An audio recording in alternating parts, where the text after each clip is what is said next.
Bonjour à tous, bienvenue dans la Minute OL. Aujourd'hui, on va débriefer ensemble la rencontre d'hier entre l'Olympique Lyonnais et Everton, donc pour le compte de la quatrième journée d'Europa League, donc une poule dans laquelle l'Olympique Lyonnais et Everton sont avec l'Apollon Limassol et l'Atalanta de Bergame. Avant de commencer tout simplement la vidéo et le débrief, je voulais juste m'excuser pour les problèmes de micro. Vous avez sûrement un petit bruit de fond derrière, ça devrait être remplacé dans les semaines à venir. On va donc tout de suite passer à la compo d'équipe des Lyonnais en premier temps. Donc c'est une composition d'équipe quasiment inédite puisque on a dans les buts Anthony Lopez, donc ça c'est habituel. Déjà pas de Kenny Tété titulaire ce soir, alors on pourrait penser à la préservation pour le derby euh, qui arrive dimanche. Donc Genesio a quand même voulu faire tourner même si c'était un match important face à Everton. Donc Raphaël aligné à droite de la défense. La charnière centrale, Marcelo Diakabi qui est plutôt classique. Et Ferland Mendy jouera à gauche. Donc ça aussi plutôt intéressant. Les deux milieux récupérateurs lyonnais seront Touzard et Ndombele. Donc encore une fois, ça, il n'y a pas beaucoup de changements. Et puis Nabil Fekir joue en numéro 10. Pareil, un poste qui lui convient plutôt bien. On a une attaque avec Memphis Depay à gauche. Bertrand Traoré joue en numéro 9. Donc pas de Mariano Diaz aujourd'hui ni de Maïzine Maolida. Donc Mariano Diaz pourrait être également ménagé pour le derby de la semaine prochaine. Et puis Maxwell Cornet jouera à droite, le numéro 27 lyonnais. Du côté d'Everton, on a une composition qui est assez classique, hein. On vient pour faire un résultat ici au Groupama Stadium. Alors Pickford jouera dans la cage à peu près face comme au match aller. Kenny sera le latéral droit. Holgate et Williams la charnière centrale et Martina en défense gauche. Le milieu de terrain plutôt sentinelle, ce sera Morgan Schneiderlin. Idrissa Gueye et Idrissa Gueye jouera au milieu gauche. Voilà, plutôt derrière Lennon en attaque.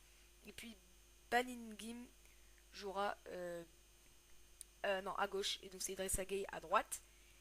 L'attaque sera donc Lookman à gauche. Sigurdsson aligné en numéro 9, hein, l'Islandais. Et puis Lennon sera l'attaquant ouais, en soutien à droite. Sur le papier, l'Olympique Lyonnais reste quand même favori, hein. Everton qui a au début de cette phase retour ne compte qu'un seul petit point obtenu face à l'Apollo Limassol.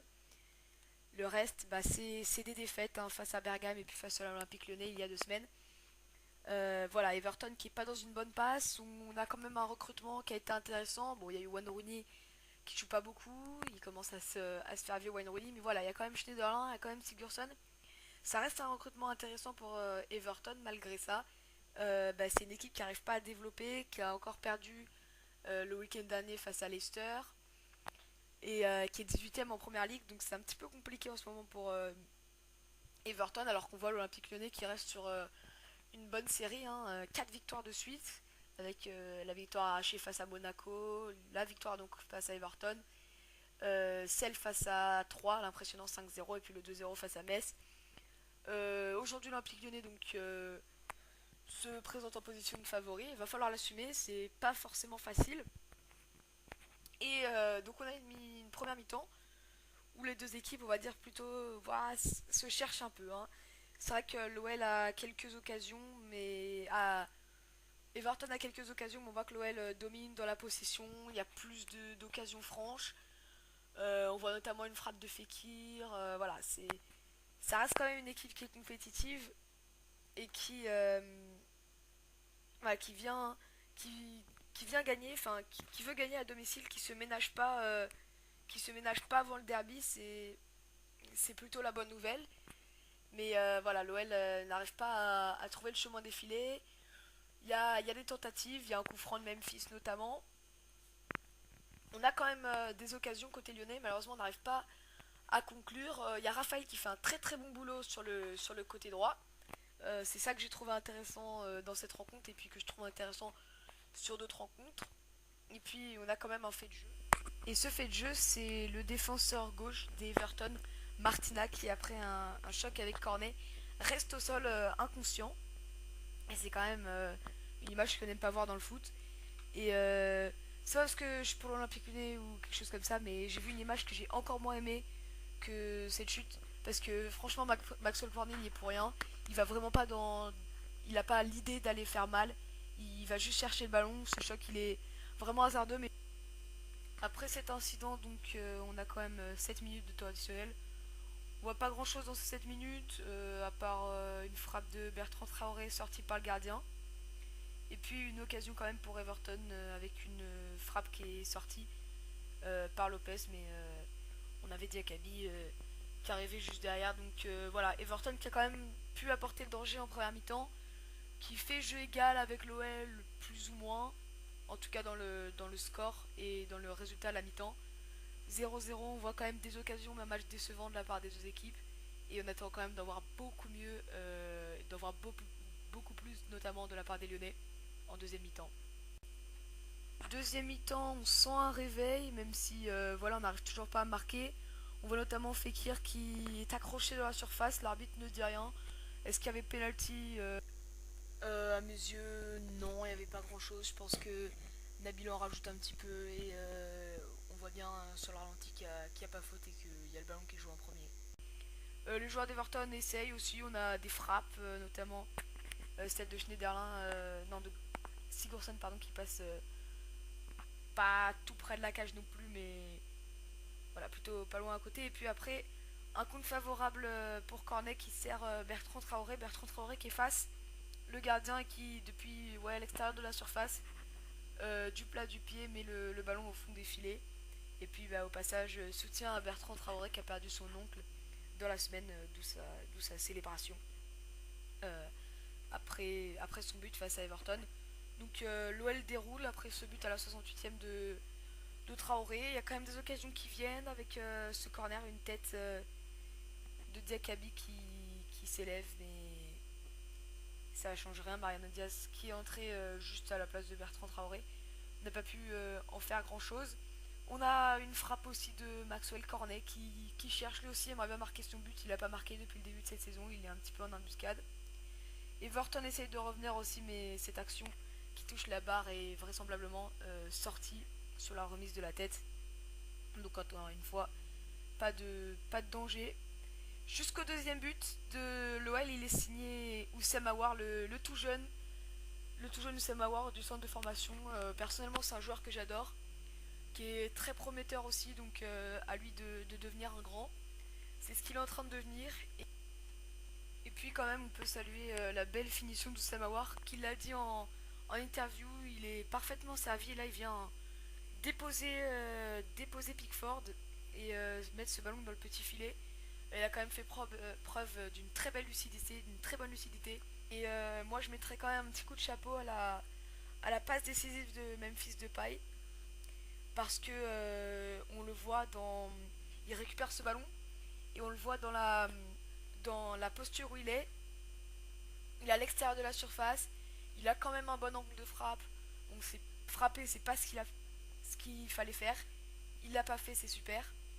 Et je me dis que ce Memphis là, il y a encore 3 semaines, un mois, et bah il aurait tiré.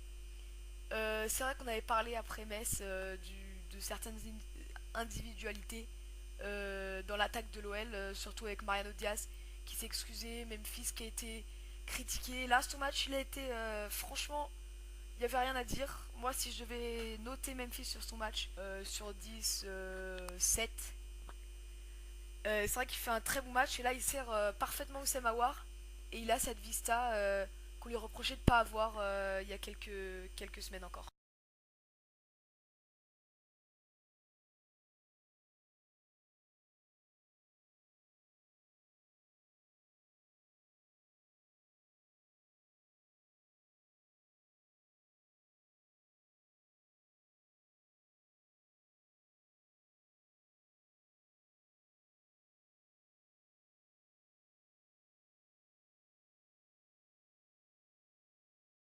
C'est vrai qu'Everton comptait beaucoup sur cette compétition européenne. Ils étaient quasiment favoris dans ce groupe E et là ils sont derniers et c'est pas de bon augure pour eux pour la suite de la compétition et même pour la suite de la saison. Et puis plus tard dans la rencontre, on va dire Nouveau fait de jeu, c'est Morgan Schneiderlin qui, alors que, ouais, il y avait pas un danger sur cette faute de Schneiderlin qui vient quand même mettre une belle béquille à Maxwell Cornet alors que il était dans sa propre moitié de terrain. Maxwell Cornet, il remontait le ballon, voilà, il n'y avait pas un danger énorme. Et Morgan Schneiderlin qui à la 80e minute fait la faute qui lui coûte un deuxième carton jaune, hein. Il avait eu un premier carton jaune à la 57e. Voilà, c'est pas une faute qu'il fallait faire pour Morgan Schneiderlin qui est exclu. Et puis ensuite Noël déroule, hein, Memphis qui vient conclure son excellent match grâce à une tête bien placée sur un centre de Ferry. Ferry qui était entré en jeu à la place d'Ndombele quelques minutes plus tôt. Memphis que je trouve, voilà, je vais encore lui faire l'éloge on va dire. Mais encore une fois j'ai trouvé qu'il a fait un match complet. Contre Metz il avait encore été un petit peu critiqué pour son individualité. Ce qui lui vaut beaucoup de choses depuis le début de saison. Mais globalement sur ces trois derniers matchs là depuis 3, on voit qu'il est en net progrès. J'ai surtout à dire que quand il est passé sur le banc, il avait fait un petit stage sur le banc pendant une période. Et bah, il en avait bien souffert quand même. Et il revient plus fort parce qu'il a vu Oussem Aouar qui devenait important. Et Oussem Aouar, il se développe, il devient un grand. Et Memphis, je pense qu'il a peur pour sa place. Mais est-ce qu'il voit Oussem Aouar comme un concurrent? Je ne sais pas. En tout cas, Memphis, encore une fois, très bon match. Et voilà, très bonne rencontre, une passe décisive, un but, des bonnes stats. Franchement, Memphis, il est beaucoup critiqué depuis le début de cette saison. Et je trouve qu'en général, les critiques vers Memphis sont pas très fondées. C'est-à-dire qu'au début de la saison, on dit oui, il est trop perso, il est trop machin. Je trouve qu'il a des bonnes statistiques. C'est vrai qu'il y a des fois, il se joue individualiste. Mais là, franchement, on peut pas lui reprocher grand-chose. Je lui ai dit tout à l'heure, je lui mets 7. Franchement, aujourd'hui, on n'a pas grand-chose à lui reprocher. Voilà. Est-ce qu'il faut qu'il continue comme ça? Oui. C'est vrai que Memphis a quand même une physionomie de jeu individualiste. On pourrait dire la même chose pour Mariano Diaz, ce qui pourrait expliquer aussi pourquoi elle a été laissée sur le banc au moins aujourd'hui, même s'il a joué. Bon, voilà, après suite du match, pas grand chose à dire, l'arbitre siffle, et ma conclusion c'est que en deuxième mi-temps j'ai pris plaisir à avoir joué l'OL. Voilà, très bonne rencontre, on enchaîne avec 5 victoires. Avant le derby, ben, ça peut être que du bien, que de la confiance. Voilà, donc on enchaîne. Genesio qui était critiqué il y a quelques semaines, depuis que la rencontre de Monaco a quand même sorti l'OL de la crise. Genesio, on n'entend plus parler de lui. On voit une équipe qui se soude, qui engrange de la confiance. Et ben, il n'y a que ça de bien, il n'y a que ça de bon. Surtout que la prochaine rencontre face à l'Atalanta Bergame, donc la prochaine rencontre en Europa League, un nul et on se qualifie donc pour la suite. On est deuxième égalité. Enfin, on est deuxième avec le même nombre de points que l'Atalanta. On revient, c'est vrai qu'on a vu un début de compétition un peu compliqué, notamment face à l'Atalanta. Et franchement, voilà. En championnat comme en Europa League, voilà, on joue bien, on se débrouille et pourquoi pas bah, enchaîner la semaine prochaine face aux Stéphanois. On demande ça, les supporters demandent que ça aussi, donc il y a tout qui est réuni pour faire un grand derby dimanche. Et bah, pour ma part, je vous retrouve lundi pour le débrief du derby. Et allez l'OL.